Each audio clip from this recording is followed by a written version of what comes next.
Hey there, friends and enemies, Jopi here again, and today I want to talk about Marvel Spider-Man set in Magic the Gathering, specifically the pre-release events which began today and have caused quite the stir amongst the community. Not only does it seem like the seats for the draft event are not filling out as much as people might hope, but also the set doesn't exactly play perfectly in this format. And so because of all that, it does seem like it's an underwhelming start to the Spider-Man set in general. And this is just added to the concerns that a lot of longtime players have with a more modern setting for the Spider-Man set in general. It moves away from traditional fantasy or sci-fi type environments like we've seen throughout the course of the history of Magic the Gathering. And so because of that, I think a lot of people are very concerned. And I do think Wizards will have to make some changes in the future to how this all works in order to make this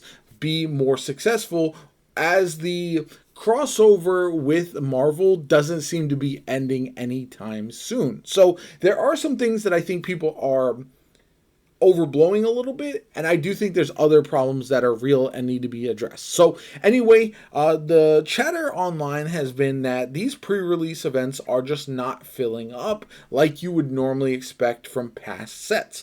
Final Fantasy filled up very, very quickly. If you didn't get into a pre-release event before the start time, you weren't going to find a spot. They couldn't squeeze you in. Same thing with Edge of Eternities to a lesser degree. It felt like there was more leeway. You could find more spots in more events, even though I do think that one was pretty full overall. And I think that both of those sets played very well in the pre-release format where you draft cards and then build decks and all that kind of good stuff. Whereas Spider-Man has the known issue where it was supposed to be a smaller event, a smaller set that wasn't going to have enough cards to really do a full pre-release, and then they just added cards later on. This led to a lot of problems that I don't think they really made it so this format was going to be successful. And so I hope this doesn't happen in the future. I know there were some changes because Assassin's Creed underperformed.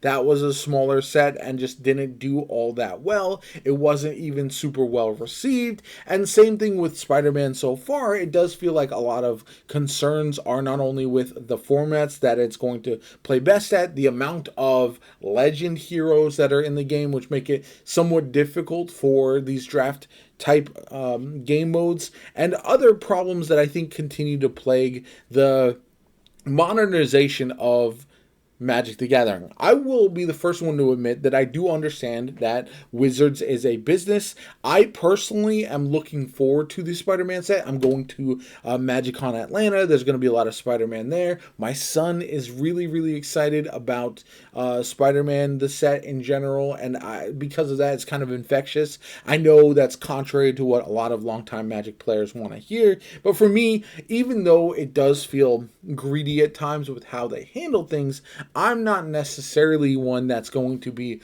put off by having these crossover sets, especially because if I don't want to use these cards, I don't have to. I don't play competitively, so if there's one card that's absolutely broken, like Vivi in Final Fantasy, then I'm not really forced to use it in any way, shape, or form. Now, as far as the pre-release event goes, it just feels like the cards were not well suited for this type of game mode. And so while I think Spider-Man will play well in Commander, it might add some value to Standard as well. I do feel like because of the way they've made this set work, it just doesn't really feel all that great to use in a pre-release environment. So that's one reason why you could see a downturn in the amount of people who are jumping into the pre-release events. The other thing is more casual players are less likely to play pre-release events. However, Spider-Man is the most famous superhero in Marvel Comics, so there's going to be a lot of collectors who are looking to pick up this set that will pay for the collector's boosters, which is why they are still very high, even though they've dropped a lot in price recently. But I think that is something that Final Fantasy probably had more crossover with people who are interested in an RPG like Final Fantasy and people who are Magic the Gathering players, whereas Spider-Man and Magic might not have as many of those folks who are really looking to be interested in both. And so because of that, I do feel like it leads to a situation where some of these long-term ideas that Wizards has had about how they format their releases for their sets needs to change. I do feel like maybe some of these Marvel sets will be either tailored better towards pre-release events, or you might want to scrap the pre-release or rework them in a way that makes them more functional for these types of cards, these types of players.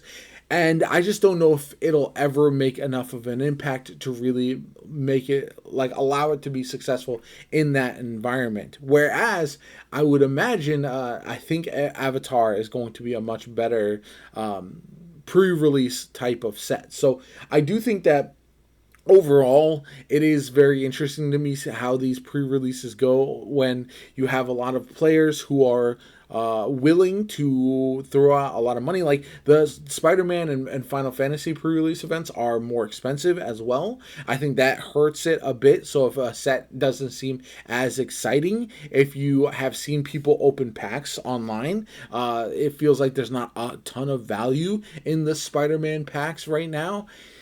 So because of that, it just leads to a lot of these little issues that combine to lead to be a massive one. Now, ultimately, we'll have to see. Wizards will never announce how successful or not the pre-releases are. The only people who will really know how well they performed will be your various local game shops. And that's the big issue that I'm having right now.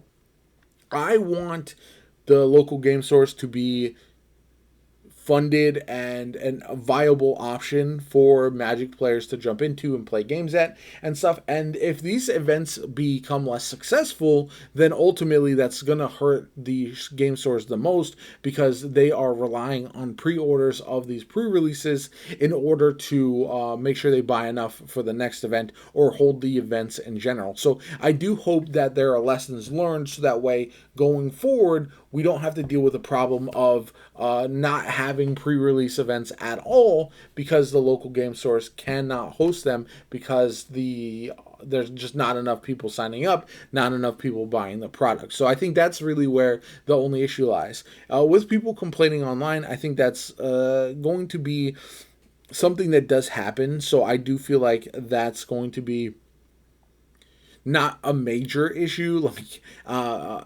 people have been complaining about Universes Beyond since the first one was announced, and I do understand being against it in general, but ultimately they're here to stay, and I feel like Magic players at this point just have to get used to it and adapt, or speak with your wallet, stop playing and stop paying. So I feel like that's your best option. I don't know what else to tell you with that regard, but I do hope that the pre-release events are fixed in the future, so that way they're more enjoyable. The sets are tailored better towards these pre-release types of formats, and ultimately sets in general aren't thrown together because these mistakes are learned too late, and that next in the future they are able to really pull these sets together to make them more cohesive and more similar to the Final Fantasy Universes Beyond, rather than Assassin's Creed or something like that. Let me know what you guys think in the comments down below. Do you agree or disagree? Let me know